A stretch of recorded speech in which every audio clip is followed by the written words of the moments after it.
Everyone, जय हिंद। आज है 7 अगस्त और आज के इस वीडियो में हम 7 अगस्त से बनने वाले करंट अफेयर के सभी इंपॉर्टेंट क्वेश्चंस को कवर करेंगे। 6 अगस्त को हम लोगों ने कौन कौन से इंपॉर्टेंट क्वेश्चन डिस्कस किए थे कि दुनिया का सबसे बड़ा तैरता सौर ऊर्जा प्लांट मध्य प्रदेश में बनेगा। भारत अमेरिका के बीच में भी हाल ही में युद्ध अभ्यास एक्सरसाइज का आयोजन किया गया। वोडाफोन आइडिया के जो नए अध्यक्ष बने हैं रविंदर टक्कर और ऑयल इंडिया लिमिटेड के नए सीएमडी रंजीत रथ बने हैं। एकल स्क्वैश में भारत को मेडल दिलाया है सौरभ घोषाल ने और भारत के नेक्स्ट सीजीआई यूए ललित हो सकते हैं। केरल में अभी हाल ही में अंडा दूध योजना सरकार ने शुरू की है। चिराग योजना लेकर आई है हरियाणा गवर्नमेंट और आरबीआई ने फिर से रेपो रेट बढ़ा दी है। ये बढ़ा करके अब की गई है 5.4%। राष्ट्रपति ध्वज तमिलनाडु की पुलिस को प्रोवाइड कराया गया है। ठीक है, आज का हमारा पहला और इम्पोर्टेंट क्वेश्चन जो बन रहा है कि कौन सा जो देश है भारत का तीसरा सबसे बड़ा कोयला आपूर्तिकर्ता देश बना है। इनमें से देखिए जो रशिया है ना, ये भारत का तीसरा सबसे बड़ा कोयला आपूर्तिकर्ता देश बन गया है। मतलब इंडोनेशिया साउथ अफ्रीका के बाद यदि हम देखें तो रशिया का ही स्थान आता है। और अभी ना जब लॉकडाउन लगा था, लॉकडाउन के बाद भी यदि हम देखें तो रशिया और यूक्रेन का जिस हिसाब से संघर्ष चर्चा में था, यदि आप देखोगे ना तो इंडिया के नक्शे में मतलब कि काफी ऊपर है रशिया। ये एरिया वाइज दुनिया का सबसे बड़ा देश है। ये ऐसा देश है जो कि एशिया महाद्वीप में भी आता है और यूरोप महाद्वीप में भी आता है। तो ये रशिया की लोकेशन है और रशिया के पास में ही ये जो आप कंट्री देख रहे हैं ये है यूक्रेन, जो कि अभी कुछ समय पहले ही चर्चे में थी। तो रशिया और यूक्रेन दोनों के बीच संघर्ष के बाद देखा गया है कि भारत और रशिया के बीच में जो ट्रेड है इसमें बढ़ावा देखने को मिला है और भारत ने लगभग 5 गुना आयात बढ़कर किया है रशिया से। ठीक है, जो रशिया है ये दुनिया का दूसरा सबसे बड़ा कोयला उत्पादक, आयातक और उपभोक्ता देश है। ये भारत को तीसरा सबसे बड़ी मात्रा में कोयले का जो सप्लायर है ये बना हुआ है। तो यदि हम बात करें रशिया की, कैपिटल इसकी मॉस्को हो जाएगी। Currency rouble. एक चीज मैं आपको बता दूं कि मॉस्को है ना जो, ये यूरोप महाद्वीप में है। जैसे कि मैंने आपको बताया कि ये रशिया है जो, ये एशिया महाद्वीप में भी आता है। तो एशिया महाद्वीप में रशिया का जो हिस्सा आता है इसे हम क्या कहते हैं, साइबेरिया। और बाकी इसकी जो कैपिटल है ये आती है यूरोप महाद्वीप के अंतर्गत। ठीक है, और 2 एक्सरसाइज आप रिलेट कर सकते हो जो कि रशिया और भारत के बीच में आयोजित होती है। कौन कौन सी एक्सरसाइज है? एक तो इंद्रा है, दूसरा एविया इंद्रा एक्सरसाइज हो जाएगी। ठीक है, व्लादिमीर पुतिन ये रशिया के प्रेसिडेंट हो जाएंगे। इसके अलावा यदि आप लोगों को याद होगा तो इसी रशिया और यूक्रेन संघर्ष के बीच में रशिया ने दुनिया की सबसे बड़ी या सबसे शक्तिशाली आप कह सकते हैं anti continental missile. Anti continental क्या होता है? जो कि एक महाद्वीप से दूसरे महाद्वीप में वॉर कर सकती है। तो इस मिसाइल का नाम था सरमत, जिसका सफल परीक्षण किया रशिया ने। जानवरों के लिए दुनिया की पहली कोरोना वैक्सीन ये रशिया के ही द्वारा लॉन्च की गई। रशिया जो है अंतरराष्ट्रीय स्पेस संघ से बाहर हो रहा है 2024 में। खुद का स्पेस स्टेशन ये बनाने जा रहा है। ठीक है, बाकी ऑप्शन को हम डिस्कस कर लें तो भारत का सबसे बड़ा मतलब कि ट्रेड भारत का सबसे ज्यादा किस देश के साथ है? तो ये अमेरिका के साथ है। अमेरिका ने इस मामले में चाइना को पीछे छोड़ा है। और मलेशिया, तो पाम ऑयल का सबसे बड़ा निर्यातक ना यह मलेशिया बना, पहले इंडोनेशिया था। सिंगापुर, तो फॉरेन डायरेक्ट इन्वेस्टमेंट के मामले में सिंगापुर टॉप पर है। ठीक है, हाल ही में उत्तरी अरब सागर के ऊपर निगरानी मिशन को पूरा करके किस देश की नौसेना ऑल वुमेन क्रू ने एयर क्रू ने इतिहास रच दिया है। तो देखो भारत की जो नौसेना की ऑल वुमेन एयर क्रू है इन्होंने इतिहास रच दिया है। ये जो अरेबियन सी है ना, अरेबियन सी का जो नॉर्थ हिस्सा है, नॉर्थ अरेबियन सी में निगरानी रख करके इनकी एक पूरी टीम थी देखिए, जिसे लीड किया आंचल शर्मा ने। 5 महिला अधिकारियों ने अगस्त 2022 में डोर्नियर विमान से उत्तरी अरब सागर में पहला स्वतंत्र समुद्री टोही और निगरानी मिशन को कंप्लीट किया है और ये इतिहास रच दिया है। अरेबियन सी में अभी हाल ही के दिनों में शाहीन चक्रवात चर्चे में था और इस शाहीन चक्रवात का जो नामकरण है कतर के द्वारा किया गया था। यही निगरानी मिशन है जो कि ये कंप्लीट किया गया है। यूएई की कोई महिला चर्चे में थी? तो बिल्कुल चर्चे में थी, नूरा अल मतरोशी यहाँ की पहली महिला अंतरिक्ष यात्री हो जाएंगी। वैसे ही पाकिस्तान की जो सारा गिल है, पहली ट्रांसजेंडर यहाँ की डॉक्टर बनी। बांग्लादेश की तशनुवा सिरीर ट्रांसजेंडर न्यूज एंकर। और इसके अलावा केटू जो कि दुनिया की दूसरी सबसे ऊंची चोटी है, तो केटू पर चढ़ाई करने वाली पहली बांग्लादेशी अभी हाल ही के दिनों में वसीफा नजरीन बनी है। वसीफा नजरीन। अगले प्रश्न की तरफ चले, किस राज्य की खगोलीय वेधशाला को यूनेस्को की महत्वपूर्ण संकटग्रस्त विरासत वेधशाला की लिस्ट में ऐड किया गया है? एक सेकंड रुकेंगे, मैं पानी पी लूं थोड़ा। तो देखो, अभी हाल ही में जो बिहार की वेधशाला है, खगोलीय वेधशाला,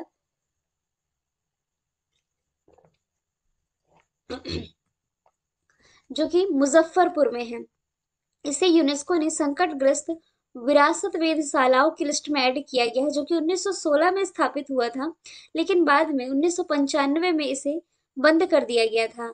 ठीक है, जब यहाँ कुछ खगोलीय उपकरण खराब पाए गए थे, लेकिन इसे अभी यूनेस्को ने चिन्हित कर लिया है। यूनेस्को यानी कि United Nations Educational Scientific and Cultural Organization 1945 में स्थापना हुई, पेरिस फ्रांस में हेडक्वार्टर हो जाएगा। ऑद्रे अजौले इसके डायरेक्टर जनरल हो जाएंगे। नाओमी कावासे इसकी ब्रांड एम्बेसडर या गुडविल एम्बेसडर आप कह सकते हैं बनाई गई हैं। आज आप लोगों को मेरी आवाज लो नजर आ रही होगी, वही रीजन है कि फीवर ठीक होने का नाम नहीं ले रहा है। कुछ समय तक ठीक था, बीच में फिर से वेदर के कारण फीवर है, तो बहुत ज्यादा वीडियो हम लंबा नहीं खींचेंगे। आवाज थोड़ी डाउन होगी आज ना, तो थोड़ा मैनेज कर लेंगे आप लोग। बिहार के बारे में हम डिस्कशन करें तो इसकी राजधानी हो जाएगी पटना। और पटना में अभी हाल ही में पहला डॉल्फिन रिसर्च सेंटर ये ओपन किया गया है। मुख्यमंत्री नीतीश कुमार, राज्यपाल फागू सिंह चौहान हो जाएंगे। और बिहार नीति आयोग के द्वारा जारी किए गए गरीबी सूचकांक में टॉप पर रहा है, यानी कि सबसे ज्यादा गरीबी बिहार में ही दर्ज की गई है। सस्टेनेबल डेवलपमेंट गोल, इसमें केरल टॉप पर है, लेकिन सबसे लास्ट में इसमें बिहार ही रहा है। गौतम बुद्ध की भारत की सबसे हुई लेटी हुई प्रतिमा, सबसे बड़ी लेटी प्रतिमा, ये बिहार में बनने जा रही है। बिहार का जो जमुई इलाका है, यहाँ विशालतम सोने के भंडार है पाए गए हैं। इसे यूनेस्को ने अभी हाल ही में पश्चिम बंगाल की दुर्गा पूजा को अमूर्त सांस्कृतिक विरासत सूची में शामिल किया। यूनेस्को के हेरिटेज साइट में शामिल भारत का 39वां स्थल है तेलंगाना का रामप्पा टेम्पल। और 40वां स्थल हो जाएगा गुजरात का धौलावीरा।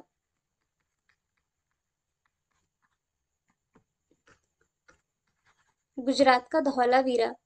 और इस प्रश्न का राइट आंसर तो ले ही लिया हम लोगों ने। क्या हो जाएगा right answer? Option number D, Bihar. अगले प्रश्न की तरफ चलें, किसानों की आय को दोगुना करने के लिए पंचामृत योजना की शुरुआत किसने की है? अभी हाल ही में उत्तर प्रदेश गवर्नमेंट लेके आई है पंचामृत योजना। इस योजना के तहत किसानों को अतिरिक्त आय यानी कि एक्स्ट्रा इनकम के लिए ये योजना हेल्प करेगी। गन्ने के साथ तिलहन, दाल और सब्जियां ये उगाई जाएंगी। इसका मेन पर्पस है गन्ने के उत्पादन लागत को कम करना, उत्पादकता और भूमि की जो उर्वरता है इसे बढ़ावा देना। इस योजना के तहत उत्तम गन्ना किसान पुरस्कार प्रोवाइड कराएगी उत्तर प्रदेश गवर्नमेंट। और किसानों की आय को बढ़ावा देने के लिए कृषि की टेक्नोलॉजी को भी ये सपोर्ट करने वाली है। आप लोगों को मैं बता दूं, अभी बीते समय में उत्तर प्रदेश को पीछे छोड़ते हुए गन्ने के उत्पादन में महाराष्ट्र आगे चला गया था, है ना। तो गन्ने के उत्पादन को बढ़ावा देने के लिए ये योजना है पंचामृत योजना। उत्तर प्रदेश, राजधानी इसकी हो जाएगी लखनऊ, जो कि गोमती नदी के किनारे बसी हुई है। मुख्यमंत्री यहाँ के हो जाएंगे योगी आदित्यनाथ। आनंदीबेन पटेल यहाँ की राज्यपाल हो जाएंगी। 80 लोकसभा सीटें हैं, राज्यसभा सीटें हैं 31। Dudhwa Amangarh tiger reserve, Pilibhit tiger reserve, ये उत्तर प्रदेश में ही हो जाएंगे। उत्तर प्रदेश अभी हाल ही में से जल संरक्षण की कैटेगरी में सर्वश्रेष्ठ राज्य का अवार्ड भी मिला है। ठीक है, अब हम चलते हैं योजनाओं से रिलेटेड अदर ऑप्शन की तरफ। तो चिरंजीवी स्वास्थ्य योजना चर्चे में थी राजस्थान गवर्नमेंट की। कल ही मैंने आप लोगों को हरियाणा गवर्नमेंट की चिराग स्कीम बताया है। और मितान योजना छत्तीसगढ़ से आप रिलेट कर सकते हो। हाल ही में पहलवान बजरंग पुनिया, दीपक पुनिया और साक्षी मलिक ने कॉमनवेल्थ गेम्स जिसका 22वां एडिशन चल रहा है इंग्लैंड के बर्मिंघम में, इसमें इन्होंने कौन सा मेडल दिलाया है? तो इन्होंने स्वर्ण पदक इसमें यानी कि गोल्ड मेडल दिला दिया है। वैसे डेली कॉमनवेल्थ से एक दो क्वेश्चन मैं ऐड करती हूँ, और जब ये पूरा कंप्लीट हो जाएगा तो मैं इसका एक कंप्लीट वीडियो आप लोगों को प्रोवाइड करा दूंगी। तो बजरंग पुनिया, दीपक पुनिया, साक्षी मलिक और इसके अलावा एक और नाम आप रिलेट करेंगे, अंशु मलिक। इन सभी ने भी कॉमनवेल्थ गेम्स में भारत को गोल्ड दिलाया है। बजरंग पुनिया ने 65 किलोग्राम की कैटेगरी में, दीपक पुनिया ने 86 किलोग्राम और साक्षी मलिक ने 62 किलोग्राम की कैटेगरी में, और जो अंशु मलिक है 57 किलोग्राम की कैटेगरी में भारत को गोल्ड मेडल दिलाया है। 22वां एडिशन है, इंग्लैंड के बर्मिंघम में आयोजित हो रहा है।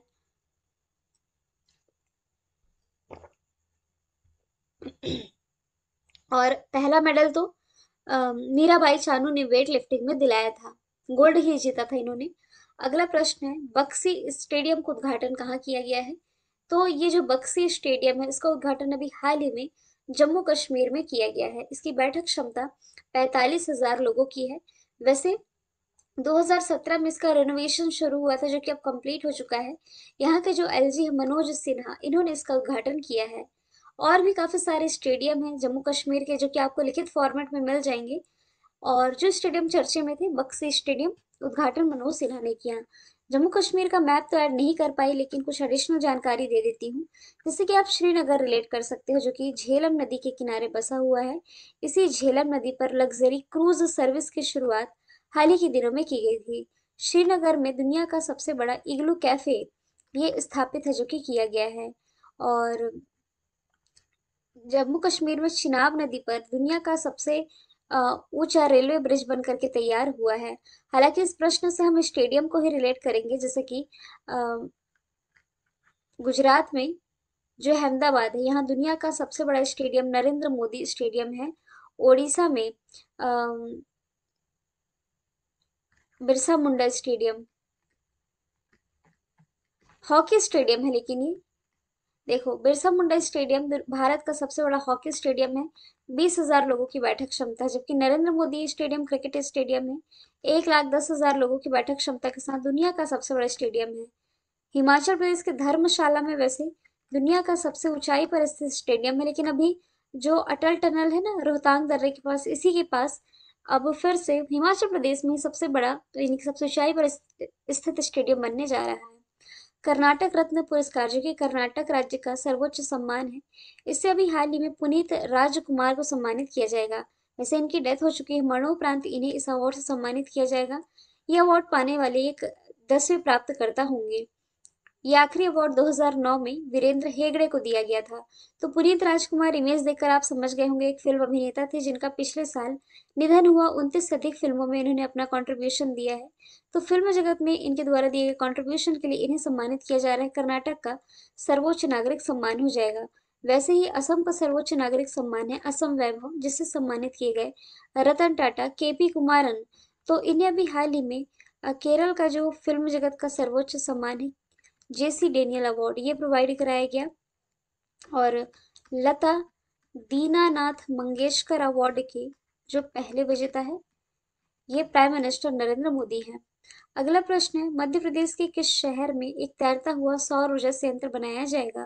वैसे कल ये मैंने क्वेश्चन कवर कराया था, लेकिन यदि स्टेट पूछ लिया जाए मध्य प्रदेश, या एकदम बेसिक पूछा जाए, माफ कीजिएगा, थोड़ा सा आवाज आज दिक्कत कर ही रही है।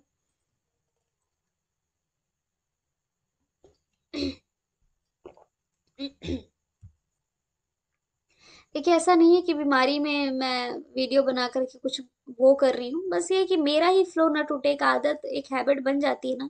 एक दिन का भी गैप लेना शुरू हुआ ना तो फिर वो फ्लो में आ जाएगा।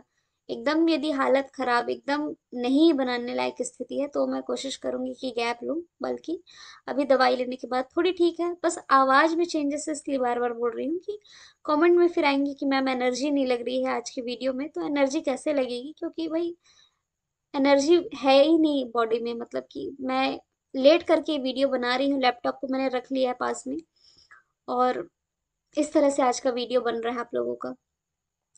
तो मध्य प्रदेश का ये खंडवा शहर है जो कि नर्मदा नदी के किनारे बसा हुआ है। 600 मेगावाट की यहाँ बिजली का उत्पादन किया जाएगा। 3,000 करोड़ रुपए इसमें लगेंगे और ये दुनिया का सबसे बड़ा तैरता हुआ सोलर पावर प्लांट होगा। मध्य प्रदेश की राजधानी भोपाल है। मुख्यमंत्री शिवराज सिंह चौहान, राज्यपाल छगन भाई पटेल। राज्य की पशु यहाँ का बारहसिंगा है। पक्षी राज्य की है पैराडाइज फ्लाई कैचर। भोपाल में भारत का पहला world class railway station Kamlapati railway station आप रिलेट कर सकते हो। इसके अलावा अभी हाल ही में शिवराज सिंह चौहान ने घोषणा की थी कि इसी भोपाल में चंद्रशेखर आजाद की प्रतिमा बनेगी। सबसे बड़ा स्पीड ट्रैक एशिया का नाट्रैक्स इंदौर के पास पीथमपुर में बनके तैयार हुआ है। श्योपुर ये भी मध्य प्रदेश में है, जहाँ अभी हाल ही में जो कुनो नेशनल पार्क है चर्चे में है, क्योंकि यहाँ अफ्रीका से लाए जाने वाले जो चीते हैं शिफ्ट किए जाएंगे। अगला प्रश्न, 7 अगस्त को किस दिवस के रूप में मनाया जाता है? तो पिछले साल घोषणा कर दी गई थी कि नीरज चोपड़ा के सम्मान में भाला फेंक दिवस के रूप में मनाया जाएगा 7 अगस्त, क्योंकि इन्होंने पिछले साल टोक्यो ओलंपिक में भारत को एकमात्र गोल्ड दिलाया था। बालिका दिवस, देखो इसे आप दो टर्म में पढ़ेंगे, एक राष्ट्रीय, दूसरा आप पढ़ेंगे अंतरराष्ट्रीय, है ना। तो जो राष्ट्रीय बालिका दिवस है आपका, ये 24 जनवरी को मनाया जाता है। जो अंतरराष्ट्रीय बालिका दिवस है ये 11 अक्टूबर को मनाया जाता है। जो राष्ट्रीय शिक्षक दिवस है ये आपका 5 सितंबर को मनाया जाता है। जो अंतरराष्ट्रीय शिक्षक दिवस है 5 अक्टूबर को मनाया जाता है। जो राष्ट्रीय युवा दिवस है 12 जनवरी को मनाया जाता है। जो अंतरराष्ट्रीय युवा दिवस है 12 अगस्त को मनाया जाता है। अगले प्रश्न की तरफ चलें कि भारत के नए उपराष्ट्रपति कौन बने हैं। देखिए कल ये क्वेश्चन मैं फिर से पिक करूंगी, राष्ट्रपति उपराष्ट्रपति से रिलेटेड सभी आर्टिकल। जगदीप धनखड़, देखो राइट आंसर तो जगदीप धनखड़ है, जो कि पश्चिम बंगाल के राज्यपाल थे और ये नए उपराष्ट्रपति बन गए हैं, किसान समुदाय से बिलोंग करते हैं। कल ये क्वेश्चन पिक करूंगी ना, तो इनसे रिलेटेड प्रमुख आर्टिकल, क्या इनके कर्तव्य होते हैं, किस देश के संविधान से प्रेरित हैं, और उपराष्ट्रपति पद की महत्वपूर्ण बातें, ये हम कल डिस्कस करेंगे। वन लाइनर फॉर्मेट में आज रखी हूँ, क्योंकि इसे एक्सप्लेन करने में थोड़ा समय चाहिए, अच्छे से कल एक्सप्लेन कर पाऊंगी। तो नए उपराष्ट्रपति बने हैं जगदीप धनखड़। कुछ समय पहले ही देश की 15वीं राष्ट्रपति, या आप कह सकते हैं प्रतिभा पाटिल के बाद दूसरी महिला राष्ट्रपति, या आप ये कह सकते हैं कि देश की पहली महिला आदिवासी राष्ट्रपति द्रौपदी मुर्मू बनी थी। चाबहार पोर्ट किस देश में स्थित है? कल मैंने पूछा था, राइट आंसर ईरान था। आज का सवाल है, युद्धाभ्यास एक्सरसाइज भारत और किस देश की सेना के बीच आयोजित किया जाएगा? आंसर कमेंट बॉक्स में बताएंगे। फिर नेक्स्ट वीडियो कल ही डिस्कस करेंगे। टॉपिक वाइज करंट अफेयर भी आप लोगों का प्रिपेयर कर रही हूँ। जून जुलाई का मंथली भी जल्दी प्रोवाइड करा दूंगी, ठीक है। मिलेंगे नेक्स्ट वीडियो के साथ। Thank you so much.